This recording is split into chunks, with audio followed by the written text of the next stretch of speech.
જય શ્રી કૃષ્ણ। આજે આપણા કિચનમાં બનાવવાના છીએ એકદમ ફ્રેશ ઓરેન્જનો જ્યુસ। જે તમારા ઘરમાં મહેમાન આવે ત્યારે તમારે ઘરમાં લીંબુ ના હોય કે પછી ઉનાળો હોય તો ચા બનાવવાની ઈચ્છા ના હોય તો આ ફટાફટ ઇન્સ્ટન્ટ બની જાય તેવો ઓરેન્જ જ્યુસ બનાવીશું। તો ચલો તેના માટે આપણે પહેલાં આ ઓરેન્જ લઈ લીધા છે, તેને આપણે ઉપરથી આ છાલ છે એને ઉતારી લઈશું। આ ઓરેન્જ જ્યુસ છે એ એકદમ ફટાફટ બની જાય છે અને પીવામાં પણ બહુ જ મજા આવે છે અને આ બહુ જ હેલ્ધી હોય છે શરીર માટે પણ। હવે તમે જોઈ શકો છો કે મેં આના જે ઉપરની છાલ હોય એ આ રીતે અલગ કરી લીધી છે, એટલે કે આને દૂર કરી લીધી છે અને આ રીતે હવે ઓરેન્જ એકદમ આપણા જે ગ્રાઇન્ડર છે એમાં પીસવા માટે બિલકુલ તૈયાર છે। આને આપણે મિક્સચરમાં બનાવીશું આજે। જો તમારા પાસે ઓરેન્જ જ્યુસ બનાવવાનું મશીન હોય તો તેમાં પણ બનાવી શકો છો અને જો ના હોય તો આ રીતે મિક્સચરનું એક મોટું જે બાઉલ આવે મોટી સાઈઝનું એ લઈ લો, જે જ્યુસ બનાવવાનું આવે તે। હવે એમાં આના 4 ભાગ કટ કરીને આમાં એડ કરી દઈશું। જો હવે ઓરેન્જને મેં આ રીતે 4 ભાગમાં કટ કરીને લઈ લીધા છે। હવે આમાં આપણે એક મેજિક મસાલો ઉમેરશું, જે છે આપણા જ ઘરમાં રહેલો સંચર પાવડર, મીઠું, ધાણા જીરું પાવડર, જે આનો બહુ જ સરસ ફ્લેવર આપશે, આનો ટેસ્ટ 2 ગણો વધારી દેશે એવો છે। અને આમાં તમારા ઘરે ચાટ મસાલો હોય તો તેને પણ ઉમેરી શકો છો। જો આપણો મેજિક મસાલો આમાં ઉમેરી દીધો છે। હવે તેની સાથે આપણે આને ખાટા મીઠો ટેસ્ટ આપવા માટે થોડી ખાંડ એડ કરી દઈશું, જેથી બહુ જ સરસ બનશે આપણો આ ઓરેન્જ જ્યુસ। અને આમાં ખાંડ ઉમેરવાથી આનો કલર બહુ જ સરસ જળવાઈ રહે છે। હજી તમે આ ઓરેન્જ જ્યુસને બહાર જેવો કલર આપવા માંગતા હોય તો બહાર માર્કેટમાં જે યલો કલર મળે છે તે તમે આમાં ઉમેરી શકો છો, પણ મેં અહીંયા કલર ઉમેર્યો નથી અને એમને માટે એનો જે ઓરિજિનલ કલર હોય એ જ રીતે આપણે બનાવીશું। હવે આમાં આપણે ફ્રીજનું ઠંડુ પાણી ઉમેરી દઈશું।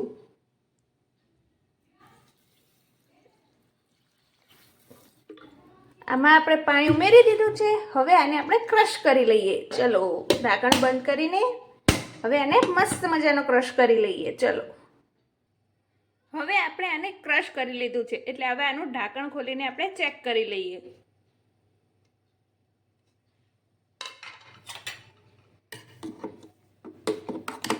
જો બહાર માર્કેટ જેવો જ કલર આવ્યો છે, બહુ જ સરસ બન્યું છે ઓરેન્જ જ્યુસ। તો દેખો એકદમ મસ્ત ક્રશ થઈ ગયું છે બધું જ અંદરથી, અને જે આપણે ખાંડ હતી એ પણ ઓગળી ગઈ છે આમાં। હવે આને આપણે સર્વ કરી લઈએ। તો પહેલાં સર્વ કરતાં પહેલાં આને એક તપેલીમાં આપણે જે ચા ગળવાની ગળણી હોય કે કોઈ મોટો ઝારો તમારી પાસે અવેલેબલ હોય તો એનાથી પહેલાં આને ગાળી લેવો, એટલે આના જે રૂછા છે એ દૂર થઈ જાય। પછી જ આપણે આને સર્વિંગ જે ગ્લાસ હોય એમાં એડ કરીશું। તો ચાલો પહેલાં હું તમને ગળીને બતાવું।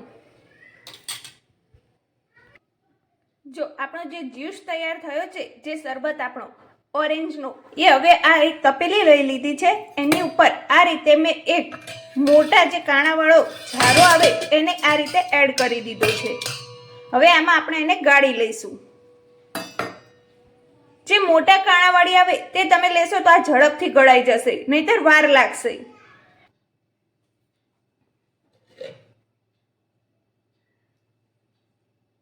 જો તમને સ્ક્રીન પર દેખાતું હોય તો આ રીતે જે છે ને કચરું આવું નીકળે છે, તો આપણે આવી રીતે એને ગાળણીમાં ગાળી લઈએ તો આ કચરું જે છે એ દૂર થઈ જાય છે। જે આના રેસા જ હોય છે અને બી હોય છે, જે આપણે પીતી વખતે વચ્ચે ના આવે, એટલે આ રીતે એને આપણે ચાયણામાં જાળવું બહુ જ જરૂરી છે।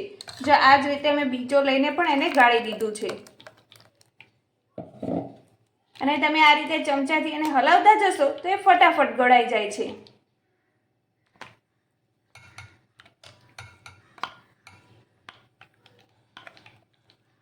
તો કેટલો ફટાફટ અને ઇઝી છે આ રહ્યો એ ઓરેન્જ જ્યુસ બનાવો। તમે પણ આ ટ્રીકથી એકવાર બનાવીને ઘરે જરૂરથી ટ્રાય કરજો, બહુ જ સરસ બનશે અને આ બહુ જ હેલ્ધી હોય છે। ચલો આપણો આ છે ને હવે ગળાઈ ગયું છે। હવે આને આપણે સર્વિંગ જે ગ્લાસ હોય એમાં તૈયાર કરી દઈએ. અહીંયા હવે આપણે સર્વિંગ કરવા માટે 2 ગ્લાસ લઈ લીધા છે, જેમાં આપણે આ મસ્ત મજાનો ઓરેન્જ જ્યુસ સર્વ કરીશું. ઓહો, કેટલો સરસ કલર આવે છે, તમે જોઈ શકો છો. એકદમ બહાર જેવો, માર્કેટ જેવો જ કલર આવે છે. આમાં તમે ખાંડ ઉમેરશો એટલે બહાર જેવો જ કલર આવશે. એનો કલર એ જળવાઈ રહે છે એનાથી. આવી જાઓ તમે પણ આ મસ્ત મજાનો ઓરેન્જ જ્યુસ પીવા માટે. અને આગળ તમે હવે કઈ રેસીપી જોવા માંગો છો આ ચેનલમાં તે મને કમેન્ટ બોક્સમાં લખીને જરૂરથી બતાવજો. અને આ રેસીપી તમને કેવી લાગી મને કમેન્ટ બોક્સમાં લખીને જરૂરથી બતાવજો.